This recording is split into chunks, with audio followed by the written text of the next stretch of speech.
이 중용에 대해서 얘기를 했습니다. 너무 악하게 살지도 말고 너무 어리석게 살지도 말라. 너무 의롭게 살지도 말고 또 너무 지혜롭게 살려고도 하지 마라.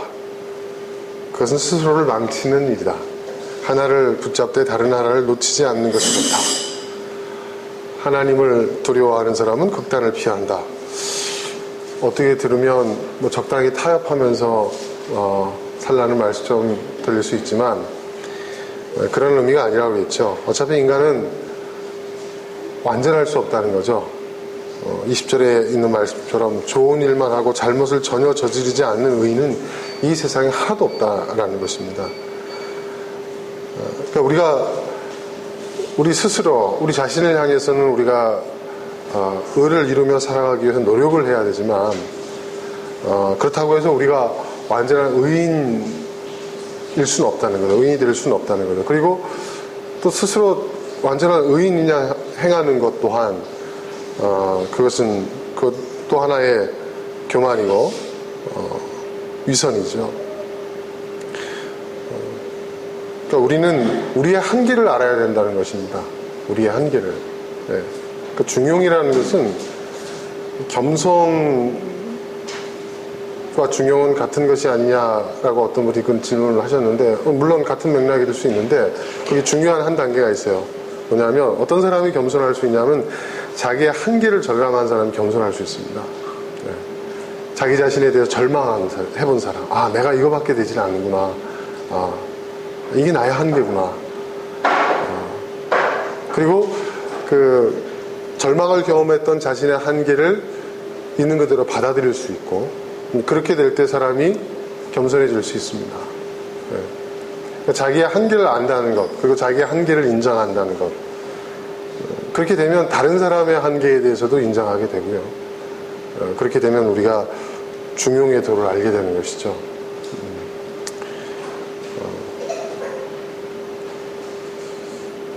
자, 오늘 21절 말씀부터 쭉 살펴보도록 하겠습니다. 먼저 21절부터 22절 함께 우리 한번 같이 합독해 보도록 하겠습니다. 시작.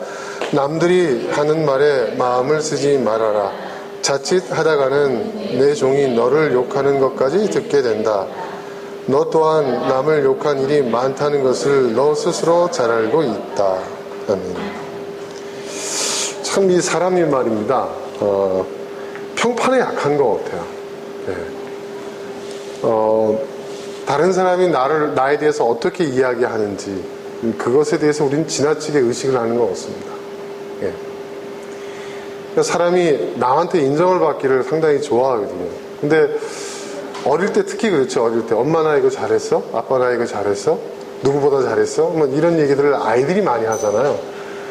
왜냐하면 그 아이들은 아직 자의식이 형성되어 있지 않기 때문에 그 자존감이라는 것이 남을 통해서 확인이 되는 거거든요. 저 사람이 나를 이뻐하나? 나를 좋아하나? 나를 인정해주나? 아니면 나를 싫어하나? 그런 것을 통해서 자기의 존재감을 확인을 합니다, 아이들은. 그런데 어릴 때는 그럴 수밖에 없어요. 자의식이 아직 성장하지 못했기 때문에. 그러나 계속 그렇게 된다면 어른이 돼서도 그런다고 한다면 그건 그것처럼 피곤한 게 없어요. 그렇죠, 여러분? 예. 예. 그러니까 상대방이 나에 대해서 어떤 말을 하느냐, 나를 향해서 어떤 표정을 짓느냐, 어떤 행동을 하느냐, 그거 하나하나에 아주 민감하게. 예. 애들이 그러거든요, 애들이. 가끔 그렇지 않습니까? 애들이 저희 아이들도 옛날에 그랬어요. 이것저것 질문이 많아요. 그 질문이 많다는 건요, 여러분, 아이들이 질문이 많다는 건 정말 궁금해서 하는 질문이기도 하지만, 그건 관심을 받기 위한 거거든요. 인정받기 위한 거거든요. 예. 사실 아는 것도 막 계속 그냥 질문하는 거 있잖아요, 아이들이. 예. 정말 피곤하지 않습니까? 그걸 들어주다가 나중에 어떨 때는, 그러죠. 이제, 우리도, 예. 한계가 오죠. 예. 그만해. 이제, 그러거나 아니면 대답도 안 하거나. 예. 또는 바빠서, 다른 일 때문에, 그 아이의 질문에 답을 못 해주거나, 애가 보내는 신호를 놓칠 때가 있어요. 그럼 아이들 삐지잖아요. 그렇죠? 예. 우리 아들이 잘 삐졌어요, 어렸을 때. 그래가지고 그런 얘기를 합니다. 아빠 마음속에 내가 없대요. 표현을 그렇게 해요. 예. 예. 아빠 마음속에 자기가 없대요. 애가 그런 표현을 하더라고요. 그래서 왜? 그랬더니 내가 이런 걸 물어봤는데 왜 대답을 안 했냐는 거예요. 내가 이런 얘기를 했는데 반응을 안 보였냐는 거예요. 아이들은 그래요. 아이들은. 자의식이 아직 제대로 성숙하지 못했기 때문에. 근데 여러분 계속 그렇게 하지 않습니까? 어떻게 되는 줄 아세요? 나중에는요, 아이들이 그게 당연한 것처럼 여겨져요. 나는 모든 사람들의 관심을 받아야 되고, 나는 모든 사람들한테 인정을 받아야 된다, 이렇게 생각을 해요. 그래서 그런 아이들이 커서 사실은 더 좌절감을 많이 겪습니다. 예, 좌절감. 왜? 부모님 외에 그렇게 해줄 사람이 없거든요, 별로. 그렇지 않습니까, 여러분? 그죠? 그런 아이들이 세상에 나가서요, 좌절감을 더 많이 겪어요. 예. 그러니까 뭔가 자기가 못하는 것을 더 열심히 해서 그 능력을 키워보려고, 그래서 자기를 좀 더 이렇게 성장시켜보려고 하지 않고요. 아, 난 이걸 통해서 다른 사람한테 인정을 받을 수 없구나. 그렇게 생각을 해버리고 아예 그걸 포기해버려요. 네. 그런 아이들이 괴짜가 됩니다. 그런 아이들이 엉뚱한 짓들을 잘해요. 네. 그래야 사람들의 관심을 받으니까. 네. 연예인들 가운데서도 그런 짓 하는 사람들이 있잖아요. 네. 왜 그런 줄 아세요? 사람들 관심을 받기 위해서 하는 짓이거든요. 네. 그렇게 해서라도 관심을 받고 싶은 거죠. 다른 걸 통해서는 자기가 자신이 없는 거죠. 근데 가만 보면 여러분, 우리 주변에 그런 사람들 많습니다. 우리도 그럴 수도 있어요. 우리 자신도. 예. 그럼 왜 그러냐? 자의식이 형성되지 않았기 때문에. 그러니까 누가 무슨 말 하거나 누가 나에 대해서 무슨 얘기를 하면 거기에 대해서 굉장히 민감하게 반응을 하는 거죠.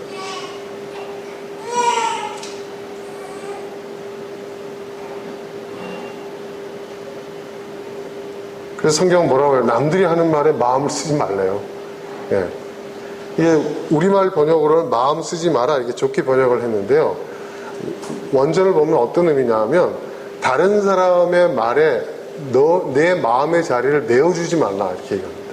그러니까 다른 사람이 한 이야기가 네 마음속에 들어와서 자리를 딱 잡고 이렇게 너에게 영향을 주게끔 만들지 말라는 얘기예요. 그러니까 우리는 주변 사람들의 이야기에 너무 민감하게 반응하는 것 같아요. 그렇다고 무시하라는 건 아닙니다. 상대방이 얘기하면 경청해주고 그 말의 의견에 존중해주는 태도를 표해야 되겠지만, 하지만 그것 때문에 내가 흔들리고, 그것 때문에 내가 상처받고, 예. 그것 때문에 내가 힘들어하고, 그것 때문에 내가 전전긍긍하고, 그럴 필요는 없다는 거예요. 예. 저도 장남이어가지고요, 장남 장녀들이 좀 그런 기질들이 있어요. 네, 부모님의 기대에 부응해야 된다는 그런 책임감. 집안의 기둥. 저는 어렸을 때 그런 소리를 많이 들었어요. 또 장손이니까, 네, 집안의 기둥. 그러니까 뭔가 주변 사람들에게 기여해야 된다고 생각을 했어요, 저는. 제 이름 또 선주 아니에요, 선주. 모든 선한 것에 기둥과 같은 역할을 하는 사람이더라. 네, 착갈선자의 기둥주자예요. 제가 구술주자 아닙니다. 기둥주자예요. 그러니까 어딜 가든지 간에 옳고 선한 일에 기둥 역할을 하는 사람이 돼야 된다.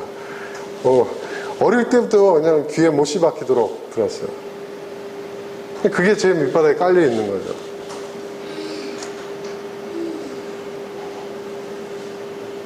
근데 거기서 자유로워지는데 참 시간이 많이 걸렸어요. 이젠 그렇지 않습니다.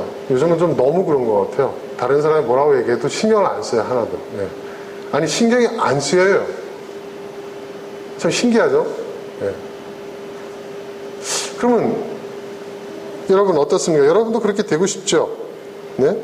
남들이 하는 말에 마음 쓰지 않고 좀 대범해지고, 예? 뭐라 하던 내 중심을 갖고 내 소신을 가지고 내가 할 일, 내가 할 일, 내가 해야 할 일, 내가 갈 길을 그냥 갈 수 있는 그런 사람이 됐으면 좋지 않겠어요, 여러분? 그렇죠? 근데 그렇게 되려면 어떻게 되는지 아세요? 이게 해결돼야 돼요. 여러분, 진짜 성숙한 사람은요, 성격이 좋고 착하고 뭐 이렇게 인격이 훌륭하고 그것도 성숙이지만, 여러분 진짜 성숙한 사람, 이거 하나만 해결되면 그거 다 해결되는 게 있어요. 뭐냐? 자기 인생에 분명한 목표를 찾아야 돼요. 정말 내가 내 인생을 살면서 나는 이것을 위해 산다. 나는 이런 가치를 추구하면서 살겠다. 이게 분명해지잖아요? 그러면요, 그게 분명해지면요, 다른 것에 그렇게 신경이 쓰이지를 않아요. 누가 뭐라고 하든 간에 별로 중요하지가 않아요. 예. 그렇습니다, 여러분. 예. 근데 그게 없다 보니까 그냥 상대방의 어떤 반응에 의해서 상대방이 나를 대하는 것을 통해서 자기의 존재감을 확인을 받으려고 하는 그런 아직도 그 어린아이와 같은, 성인아이와 같은 그런 것들이 남아있기 때문에 누가 뭐라고 하면 그것에 그랬다가 또 절망했다가 또 뭐 이러는 거예요. 예. 그 정말 바보 같지 않아요? 스스로 생각하기에도. 남이 나를 어떻게 대해주냐에 따라서 일희일비해요. 그 어린애들이죠, 뭐. 어린애들과 다를 바가 하나도 없죠. 그 스스로 문제의식을 좀 느껴야 돼요. 난 왜 이럴까? 왜냐하면 그게 자기의 인생의 그 에너지를, 시간과 에너지를 낭비하는 거거든요. 그런 것을. 왜 그 사람이 나에게 이런 표정을 지었지? 하루 종일 고민합니다. 왜 그 사람이 나한테 이런 말을 했지? 그 말에 가시가 담겨져 있단 말이야. 무슨 뜻일까? 하루 종일. 예. 그거 너무 피곤하지 않아요? 근데 또 막상 그 사람은요, 별 생각 없이 한 발 던진 거거든요. 예? 본인이 그냥 아니라는 거예요. 그냥 그게 분명히 이유가 있대요. 평상시 나를 위했던 태도가 달랐다는 거예요. 예. 아니거든요. 그렇죠? 예. 그거는 상대방의 문제가 아니라 사실은 나의 문제인 거예요. 그럼 나는 어떻게 해야 되나? 내가 왜 그런지를 스스로 깨달아야 돼요. 내가 아직도 다른 사람들에게 의존하는, 상대방이 나를 어떻게 대하느냐에 따라서 나 자신의 어떤 자의식을, 나의 자존감을 나는 거기서 거기에 의존하고 있구나. 이래서는 안 되겠다. 그러면 어떻게 해야 될까? 고민해야죠. 애들도 마찬가지예요, 여러분. 그러니까 아이들도요, 우리가 어릴 때는 격려도 해주고 많이 해야 되지만, 이뻐도 해주고, 이렇게 사랑 쏟아부어야 되지만, 자립심을 길러줘야 돼요. 네. 이 10대 때 정말 중요한, 아이들이 정말 알아야 될 것이 있는데, 뭐냐? 나는 특별한 존재예요. 세상에 하나밖에 없는 특별한 존재이지만, 이런 특별한 존재가 세상에는 무수히 많다는 것을 알아야 된다는 거죠. 네. 굉장히 중요한 얘기입니다. 제가 한 얘기가. 이거 그냥 지나간 얘기 아니에요. 이 청소년 시기에 반드시 깨달아야 될 것이 뭐냐면, 난 특별해요. 특별한 아이예요. 세상에 하나밖에 없는 특별한 아이. 그런데 이 특별한 아이가 나 외에도 수없이 많다는 거예요. 네. 이걸 알아야 돼요. 이걸 모르면요, 자신을 객관화시키는 능력을 갖지 못해요. 네. 이거 굉장히 심각해집니다, 여러분. 그런 아이는요, 사회생활에 성공할 수가 없어요. 네. 여러분, 사회생활에 성공하는 사람들 가만히 보세요. 어떤 사람들이 성공하나? 뭐, 아부 잘하고, 능력이 좋고, 뭐, 배경 좋고, 이런 사람이 그렇지 않아요, 여러분. 가만히 보세요. 어떤 사람들이 성공하나?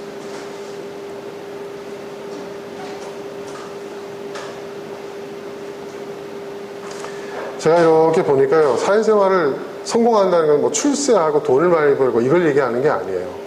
정말 그 사람들과 함께 잘 어울려서 살 수 있는 그런 사람들. 예. 그런 사람. 세상을 아름답게 만든, 아름다운 세상이 되었는데, 평화로운 세상이 되어 기여하는 그런 사람들 이렇게 보세요. 예. 어떤 사람들인가. 그러니까 그 사람들이 갖고 있는 아주 분명한 그 자의식이 있어요. 예. 독불장군은 아니에요. 그건 남을 무시하는 거죠. 그게 아니에요. 나는 아주 세상에 하나밖에 없는 특별한 존재이지만 나와 같은 존재가 세상에 무수히 많다는 거죠. 굉장히 중요한 얘기입니다. 10대 때 이게 있어야 돼요. 이게 안 되면요, 항상 왜 내 뜻대로 안 돼, 왜 내 말대로 안 돼, 뭐 이걸 가지고 평생 고생하게 돼 있어요. 아주 힘들어요.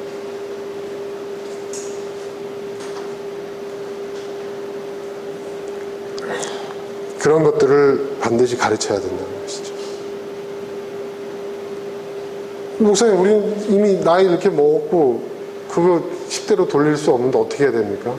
이제는 우리가 의지를 가지고 우리 자신을 스스로를 우리가 다룰 줄 알아야 돼요. 예. 굉장히 중요한 얘기예요.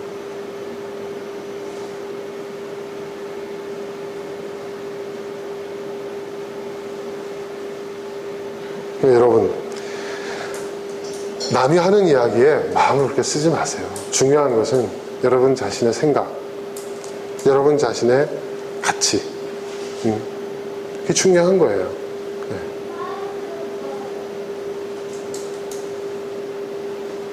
어떤 분은 또 그렇게 얘기해요. 제가 무시할 수 없는, 예를 들어 저는 며느리인데 시부모님 그런 얘기를 하는데 스트레스 받아 죽겠어요. 여러분, 시부모님 바꿀 수 없어요. 바꿀 수 있어요? 여러분이 다른 사람을 바꿀 수 있을 거라고 생각하세요? 여러분 자신이 여러분 스스로를 바꾸는데도 여러분 쉽게 바뀌나요? 나 이제부터 이렇게 살아야지 하면 그 순간부터 바뀌어지나요? 하나님이 좀 어떻게 좀 그분을 좀 바꿔주셨으면. 하나님도 여러분 바꾸시는데 이렇게 힘들어 하시는데 그분까지 바꾸실 수 있겠어요? 바꿀 수 없습니다, 여러분. 그냥 인정을 하세요. 제가 그랬죠. 지난주에 중용이라는 건 나의 한계를 인정하고 타인의 한계를 인정하는 거예요. 어쩔 수 없구나. 저분 성격이 저렇구나. 저분 성품이 저렇구나. 저분 말투가 저렇구나. 저분의 사고방식이 저렇구나. 그냥 인정을 하세요. 그죠? 하지만 이제 여러분 뭐 세대기 아니잖아요. 이제 짬밥 먹을 만큼 먹었잖아요. 그죠? 이제 시월드에 대해서 이제 대강 알잖아요. 어떤 세상인지, 어떤 세계인지. 그럼 그러려니 하세요, 그냥. 예. 스트레스를 자꾸 주세요. 내가 안 받으면 돼요. 내가 안 받으면. 유명한 심리학자가 한 이야기가 있어요. 뭐냐면, 상어들 앞에서 피를 흘리지 마라. 네. 네. 상어는 본능적으로 피 냄새를 맡으면 달려들어 물어뜯게 돼 있다는 거죠. 네.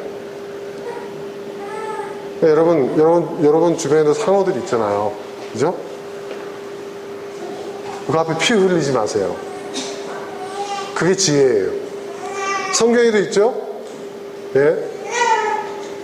악한 사탄 마귀가 우는 사자처럼 두루 다니면서 손길자를 찬다고 그랬잖아요. 예? 피를 흘리지 마세요. 여기 많은 의미가 있습니다. 예. 우리 각자의 소신대로 내가 원하는 인생을 향해서 열심히 살면 됩니다. 예. 굉장히 중요한 겁니다. 그거 하나만 하기에도 벅차요, 여러분. 그렇죠? 그거 하나만 하기에도. 예. 그래, 세상에는 많은 의견들이 있을 수 있어. 또 저분은 저렇게 얘기하시는구나. 이렇게 생각하면 되잖아요. 그렇죠? 예? 바꾸려고 하지 마세요. 바뀌지 않습니다. 자, 그리고 또 가만 또 생각해보면 여러분, 나도 마찬가지예요. 나도 내 주변에 있는 사람들을 놓고 이러쿵저러쿵 말들이 많잖아요. 그렇죠? 나 자신도 그렇지 않습니까? 네? 저 사람은 좀 그래, 이건 뭐 그래, 이건 아니지 않냐? 하면서 이러쿵저러쿵 얘기 많이 하잖아요. 나도 똑같이 살고 있잖아요. 네. 그렇지 않습니까, 여러분? 너 또한 남들에 대해서 말 많이 하지 않냐? 성경은 그렇게 얘기하고 있는 거예요. 근데 우리가 남들에 대해서 하는 많은 이야기들 보면 생각 없이 하는 이야기들도 많이 있잖아요. 그렇죠? 그러니까 너무 그런데 열받지 마시고 스트레스 받지 말고 너무 의식하지 마세요. 네.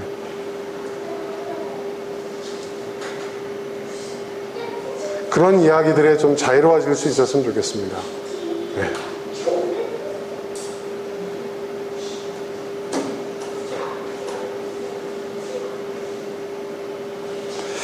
자, 우리 23절.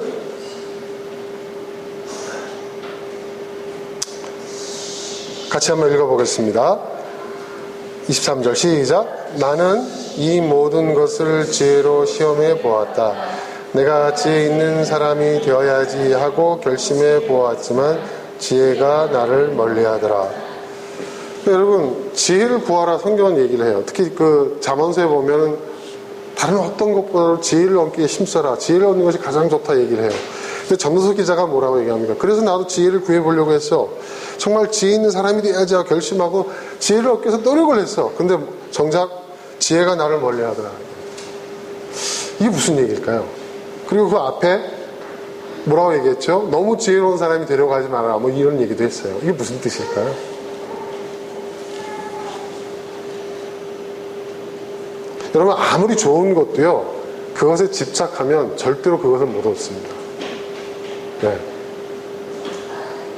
여러분, 집착하는 자에게 그가 집착하는 것은 절대로 주어지지 않습니다.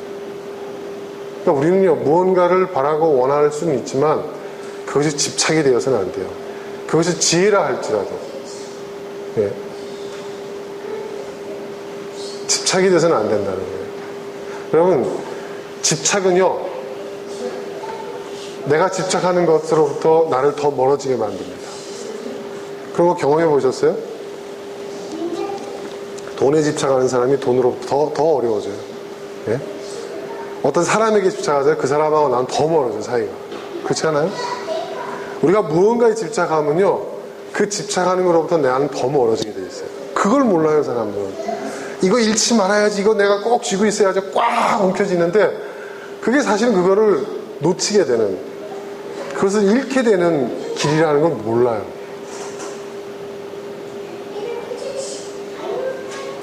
그러니까 여러분, 집착하지 마십시오. 그것이 어떤 것이다. 지혜라 할지라도 그 지혜를 구하기 힘쓰라고 그렇게 얘기하는데, 그렇게 성경이 말하고 있는 그 지혜조차도 집착하면 내게서 멀어집니다. 그러니까 중용이죠. 중용. 네. 중용. 여러분, 내가 정말 원하는 게 있잖아요. 뭐 그것이 무엇이든 그것에 집착하지 말고요, 그것과 연애를 하십시오. 네. 굉장히 중요한 거예요. 그러니까 비유적인 표현이에요. 비유적인 표현. 근데 이 말은 무슨 얘기냐? 집착하면 뭐예요? 그냥 그것에 매달리고 그것에 전전긍긍하고 그렇잖아요. 그 뭐예요? 그것 자체도 나의 에너지가 너무 많이 소진돼요. 그렇죠? 나의 삶의 에너지가 너무 소진돼요. 그것 자체가 또 스트레스예요. 그리고 거기에 계속 매달리게 돼 있어요. 그런데 결과는 더 멀어져요. 근데 여러분, 연애는 어떻습니까? 이게 제가 비유적인 표현이에요. 연애는 뭐예요? 밀당이잖아요. 어떨 때는 약간의 거리감이 더 생기기도 하고, 어떨 때는 좀 가까워지기도 하고, 어떨 때는 그쪽이 나한테 다가오는 것 같기도 하고, 어떨 때는 내가 더 다가가는 것 같기도 하고. 그런 과정에 재미가 있잖아요. 그렇죠? 그러다 보면 어떻게 돼요? 점점 가까워지는 거예요.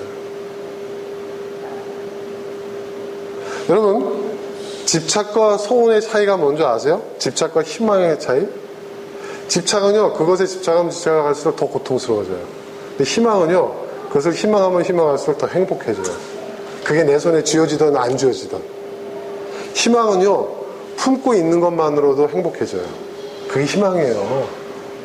근데 집착은요, 품고 있는 것만으로도 내가 괴로워져요. 간단하죠? 그럼 여러분 지금 집착이십니까? 아니면 희망이십니까?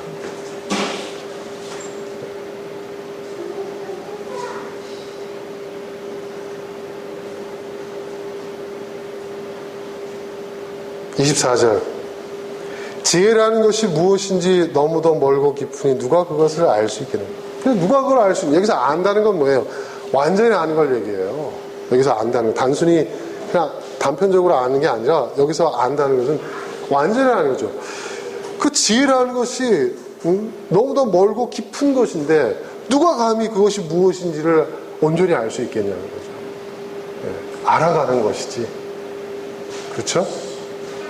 여러분, 우리 인생의 대부분요, 알아가는 겁니다. 배워가는 거예요. 한 번에 다 한 번에 다 알 수 있는 거 아니에요. 그렇게 인생이 쉬운 게 아니에요. 알아가는 거예요. 알아가는 거예요.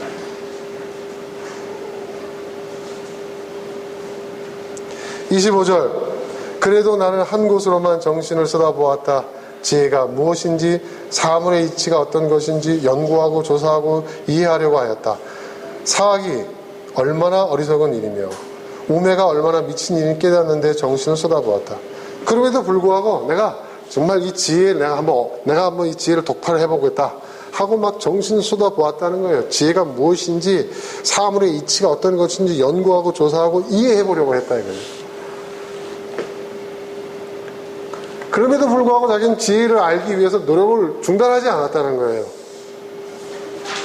여기서 사악이 얼마나 어리석은 일이며 우매가 얼마나 미친 일을 깨닫는데 정신을 쏟아보았다. 여기서 사악이라는 것은 뭐냐면 악을 도모하는 거. 악을 도모하는 거. 우매라는 것은 무지를 얘기하는 거죠. 무지가 얼마나 미친 일인지. 그러니까 지혜를 얻기 위해서 굉장히 애를 써봤다는 거예요.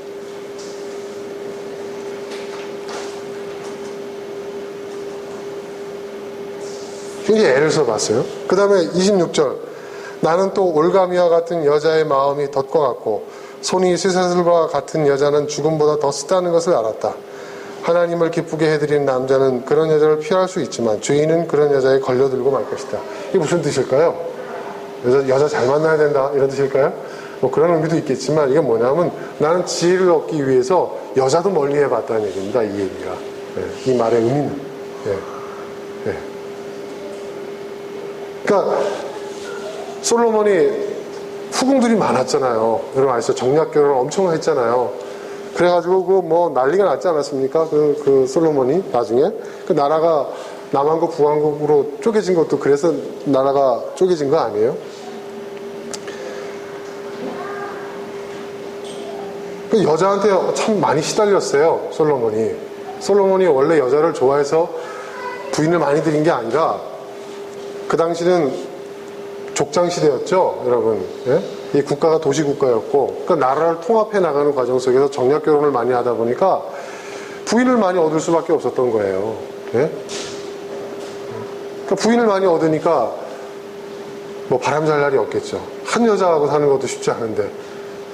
예? 여러분들 생각하기에 부인 많이 둔 남자들을 보통의 남자들이 많이 부러워할 거라고 생각하시죠? 아닙니다, 여러분. 혹시 그러세요?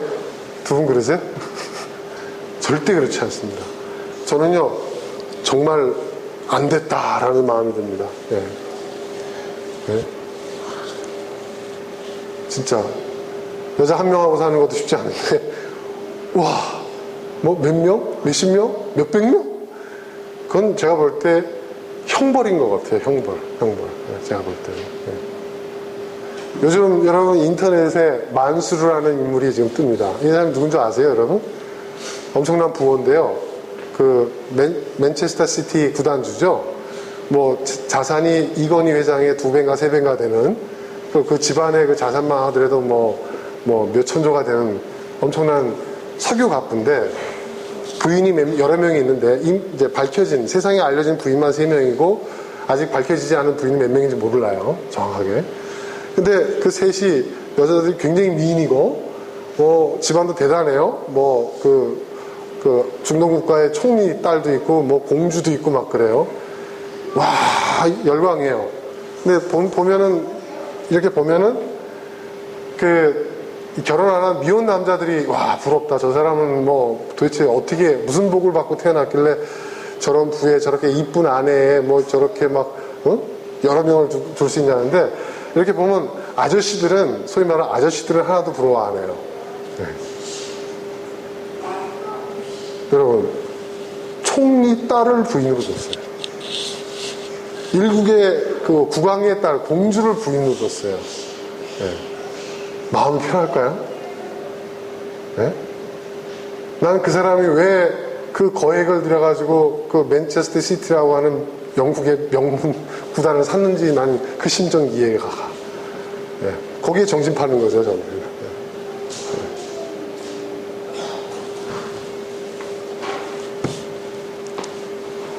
지금 솔로몬이 얘기하고 있는 게 그거예요. 지혜를 얻기 위해서 난 여자도 멀리해봤다는 거예요. 하나님을 기쁘게 해드리기 위해서. 그 지혜를 구하기 위해서. 지혜를 구하고 있는 자를 하나님 기뻐하신다고 했으니까 하나님을 기쁘게 해드리기 위해서 난 여인들도 멀리해봤다는 거예요. 그러니까 여러분, 지혜를 얻기 위해서 솔로몬은요, 정말 노력을 했어요. 최선의 노력을 할 수 있는 걸 다 해봤어요. 자, 그런데 그가 깨달았대요. 27절 같이 한번 읽어볼까요?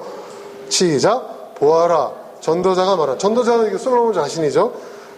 내가 깨달은 것은 이것이다.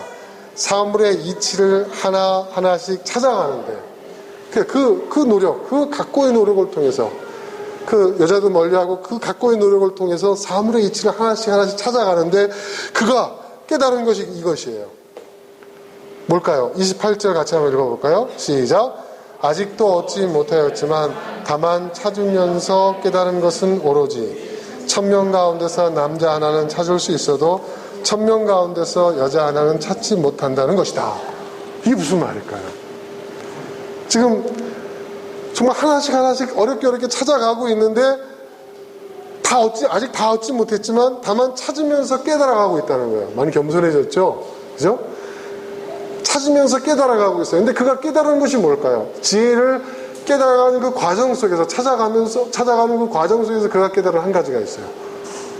그런데 이게 무슨 선문답입니까? 그가 깨달은 것은 오로지 1000명 가운데서 남자 하나는 찾을 수 있어도 1000명 가운데서 여자 하나는 찾지 못한다는 것이다. 이게 무슨 뜻일까요, 여러분? 무슨 뜻인 것 같아요, 여러분? 수림서림이가 없어서 제가 물어볼 데가 없네요. 이게 무슨 뜻일 것 같습니까, 여러분? 1000명 가운데서 남자 하나는 찾을 수 있어도 1000명 가운데서 여자 하나는 찾지 못한다는 것이다. 그가 깨달은 것. 그가 그 깨달은 것 하나, 오로지 깨달은 것 하나, 이거 하나가 깨달았다는 거예요. 무슨 뜻일까요? 이게 뭘 말하는 것일까요? 지금 우리가 보고 있는 이 세번역 성경이 이 원전을 가장 잘 번역을 했어요.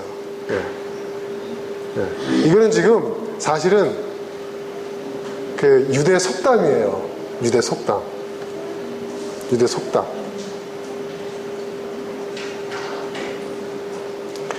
1000명 가운데서 남자 하나는 찾을 수 있어도 1000명 가운데서 여자 하나는 찾지 못한다.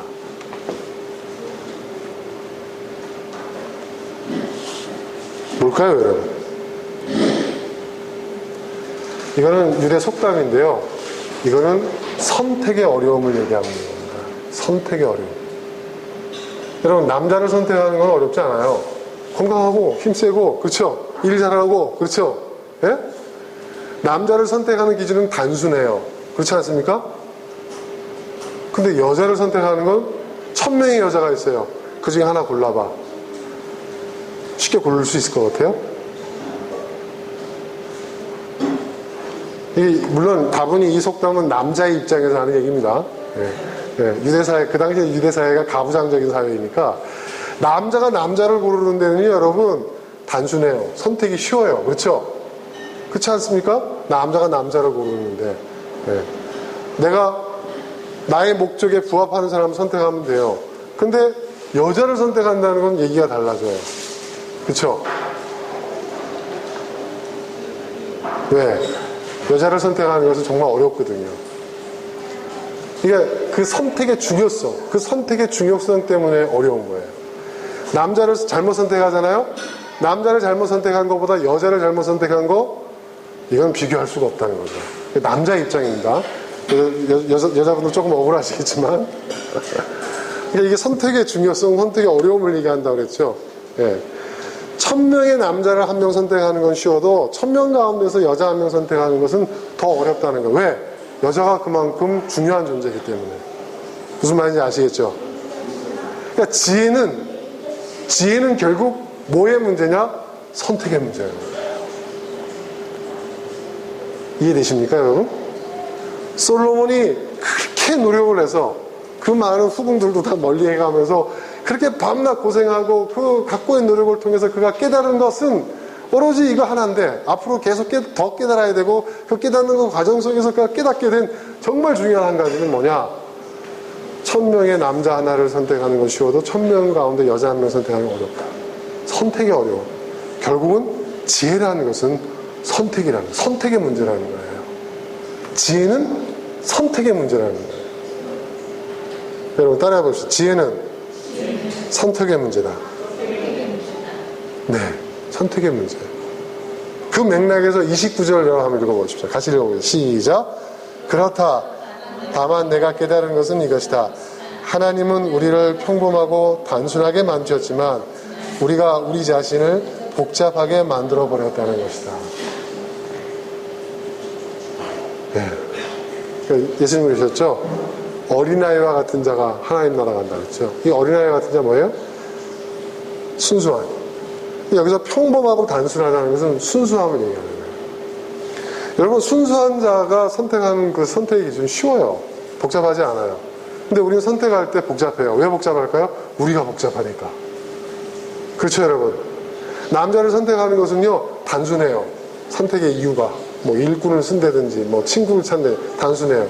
근데 여자는 어떻습니까? 5만 가지 불순한 동기부터 시작해가지고 뭐 그냥 복잡한 이유들이 있어요. 그렇죠? 복잡하죠. 그러니까 선택을 못해요. 지혜는 선택의 문제인데 왜 선택이 문제가 되느냐? 우리 자신이 우리 스스로를 복잡하게 만들었기 때문이라는 거예요. 이야, 이거 대단한 깨달음 아닙니까, 여러분? 근데 진짜 솔로몬, 이 전도자는요, 지혜의 사람이에요.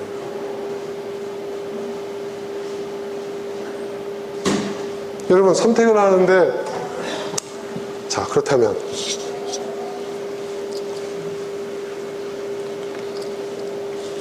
지혜는 결국 선택의 문제라고 했어요.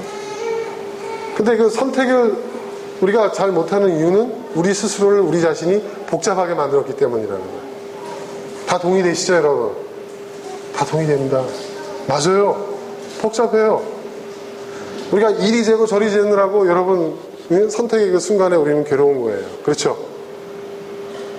그럼 어떻게 해야 되나? 그렇다고 막 그냥 선택하면 되나? 자, 제가 예전에 언젠가 여러분들에게 선택과 관련된 말씀을 한번 전한 적이 있어요.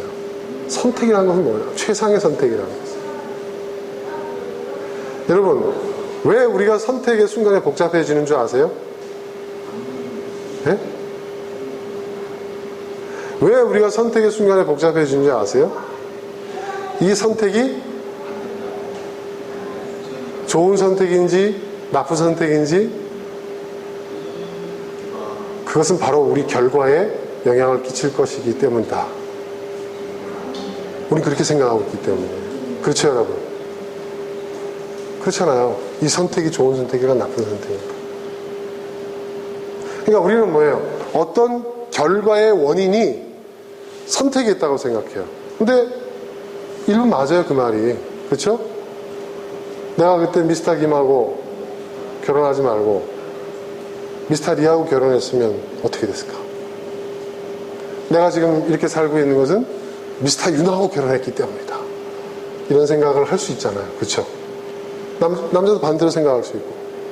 또 내가 직업을 선택할 때 그때 내가 학과를 말이야 내가 전자공학으로 하지 말고 부모님 말씀하신 대로 내가 경영이나 경제나 이쪽으로 갔었으면 내가 좀 달라지지 않았을까? 엔지니어 그 정년이 나이 40이라고 하는데 내가 40살까지 얼마 안 남았는데 이럴 줄 알았으면 내가 정말 다른 것을 선택해 볼 걸.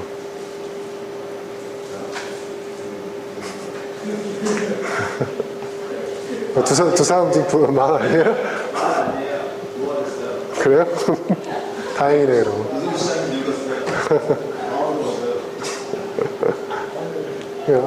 내가 아까 성경 말씀하신 대로 다른 사람의 말 별로 신경 쓰지 마세요.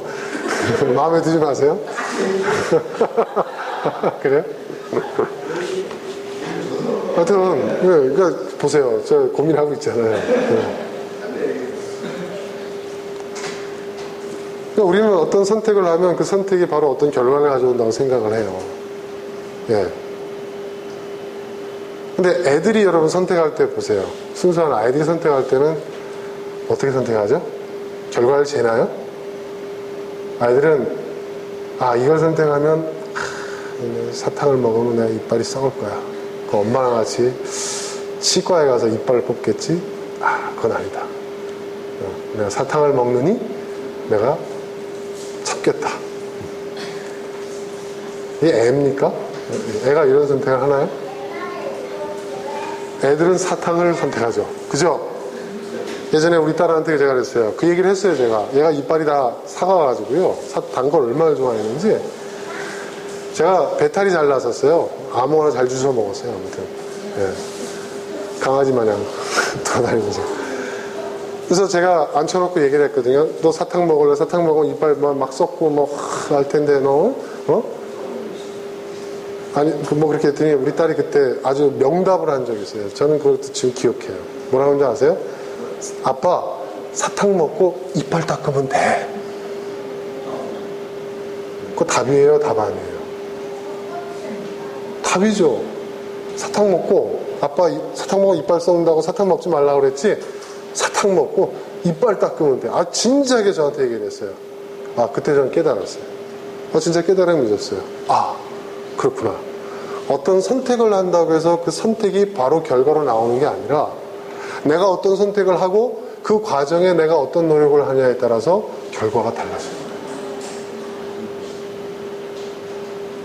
그러니까 우리는 순수했을 때 지금 하나님이 원래 우리는 순수하게 평범하고 단순하게 순수한 존재로 만들었어요.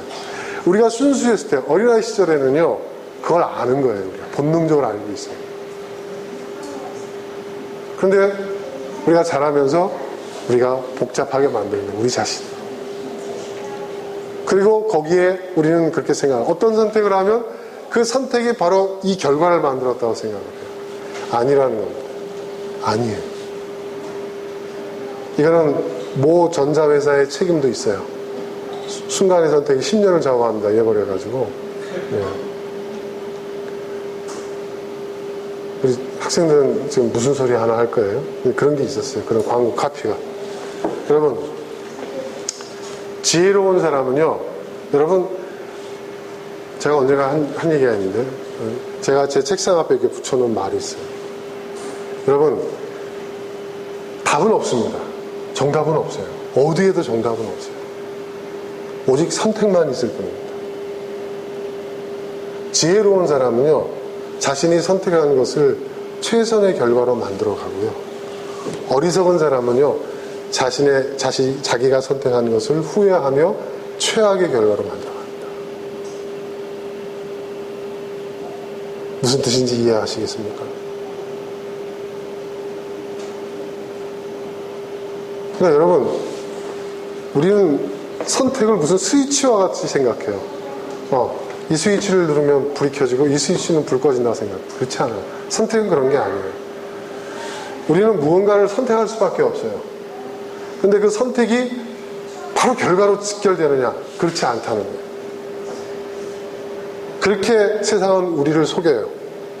그렇게 믿도록 만들었어요. 하지만 그렇지 않다는 거예요.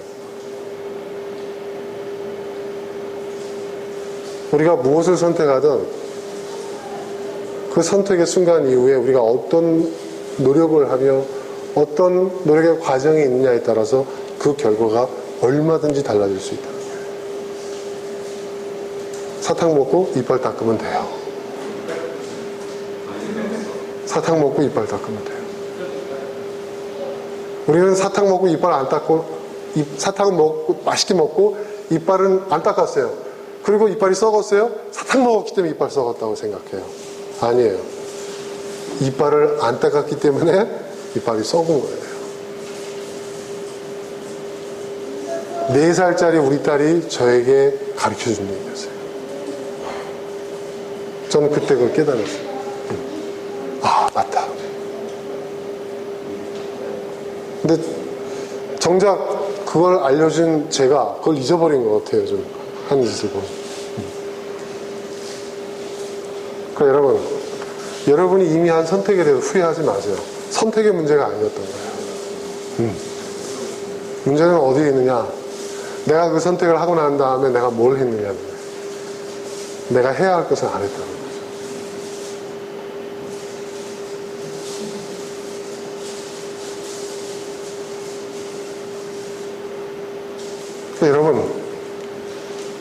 긍정이라는 건 말입니다. 긍정. 그러니까 무조건 적극적인 사고방식, 긍정적 사고방식, 전 그거 마음에 안 들어 합니다.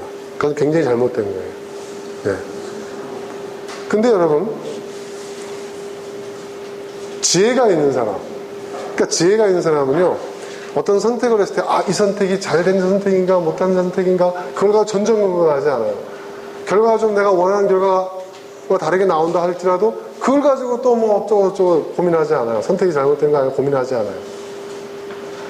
지혜로운 사람은요, 자기가 선택하는 것을 최선의 결과로 만들어 가기 위해서 노력을 합니다.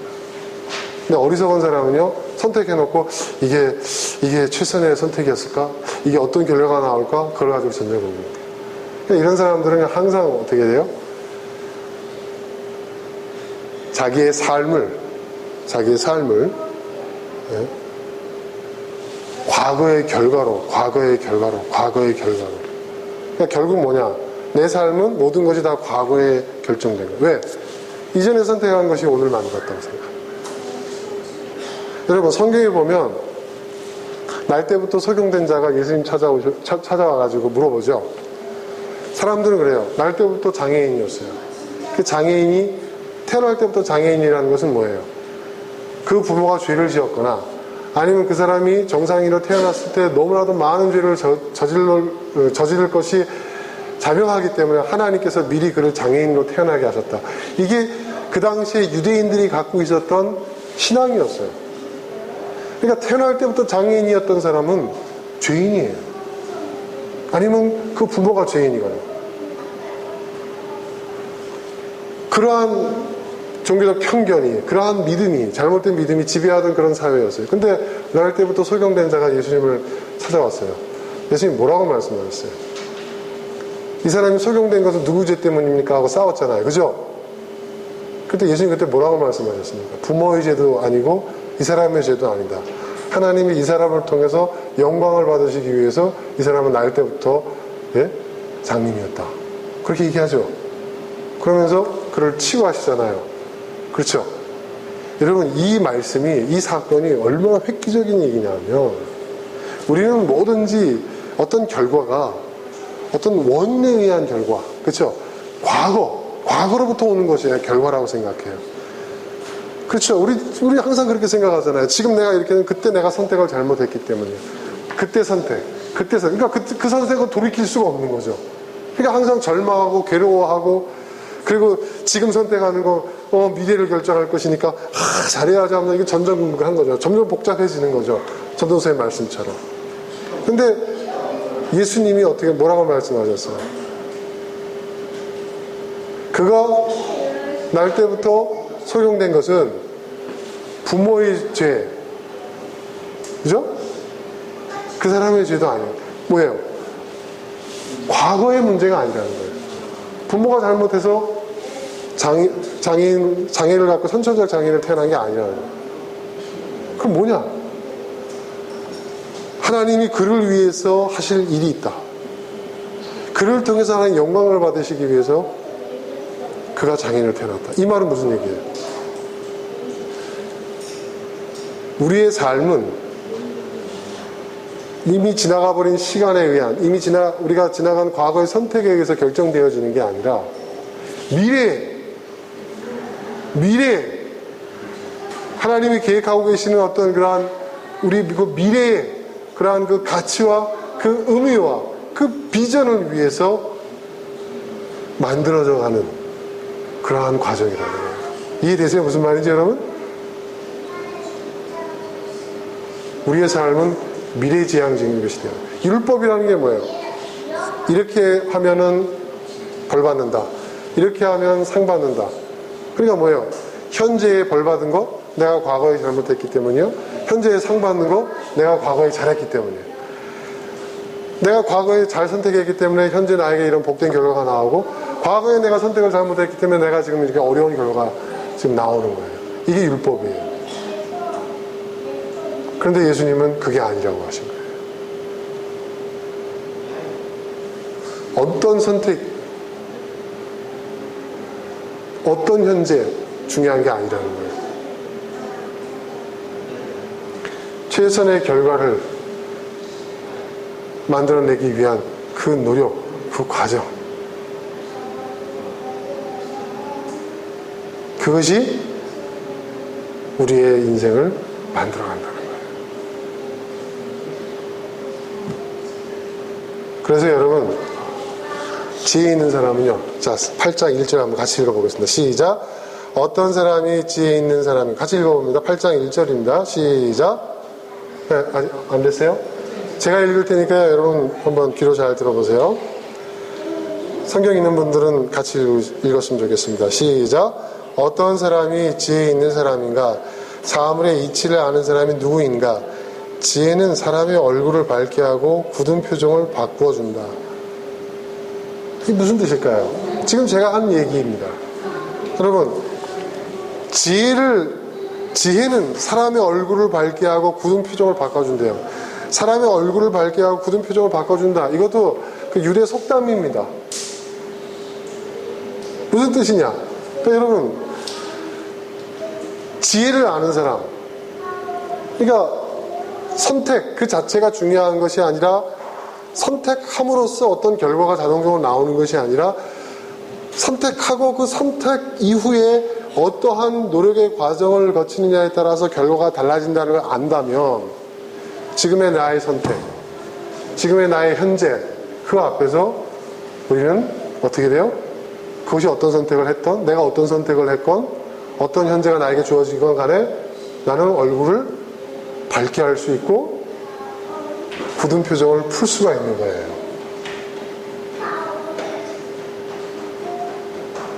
이해되시죠, 여러분? 바로 그 얘기를 하고 있는 거예요.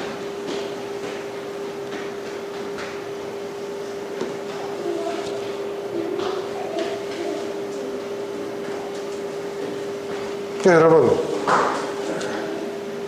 여러분이 어떤 선택을 하셨든지 간에 그 선택을 했다는 그 자체가 모든 걸 다 결정하는 게 아닙니다. 뭐 어느 정도는 결정하겠죠. 하지만 그 선택이 곧바로 결과에 나타나는 게 아니에요. 여러분이 이렇게 선택을 하고 어떤 노력의 과정이 있느냐에 따라서 결과가 달라지는 겁니다. 그럼 여러분, 선택의 순간에 너무 전전긍긍하지 마세요. 완벽한 선택이라는 것은 있을 수가 없어요. 선택은 시작을 알리는 신호일 뿐이에요.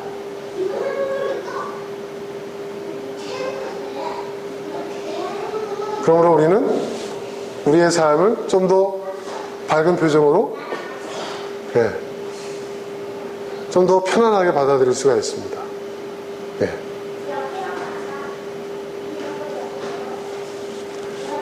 어떤 분이 그런 얘기를 해요. 윤 목사님이 목회하시면서 좀 더 어렵고 힘들고 그랬을 때 그 위기를 좀 더 참고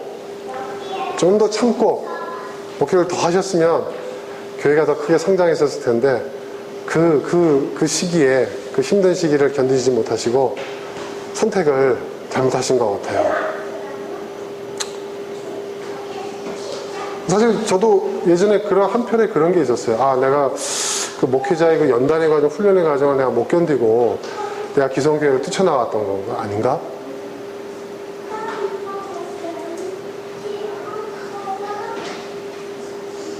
또 그렇게 생각하다 보니까 매사가 그렇게 되는 거죠.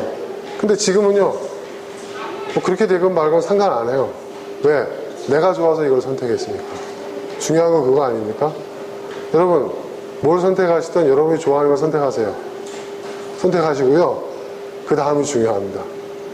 여러분이 좋아하시는 걸 선택하시고 그 선택이 최선의 결과가 나올 수 있도록 노력하세요. 지혜는 바로 그게 지혜입니다.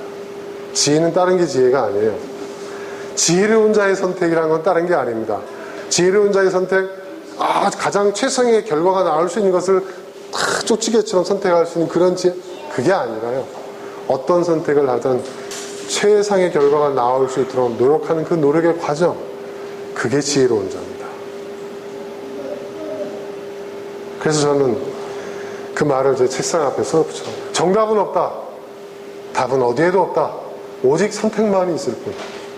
지혜로운 자는 무엇을 선택하든 자기가 선택한 것을 최선의 결과를 만들기 위해서 노력해가는 사람이고, 어리석은 자는 자기가 한 선택을 후회하며 원망하며 불평하며 최악의 결과로 만들어가는 사람이다.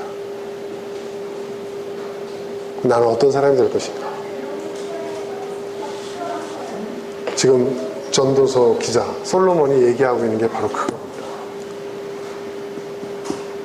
여러분, 지혜로운 자가 다 되시기를 주님으로 축원합니다.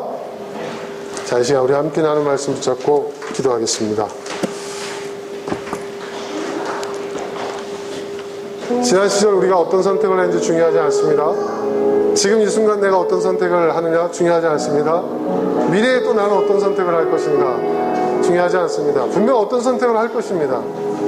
중요한 것은 우리가 어떤 선택을 하든지 간에 그 선택의 결과가 최선의 결과가 나올 수 있도록 노력해 나가는 그것이 바로 지혜라는 것입니다. 그런 저와 여러분이 될 수 있기를 바라며 이 시간 함께 기도하겠습니다. 아버지 하나님,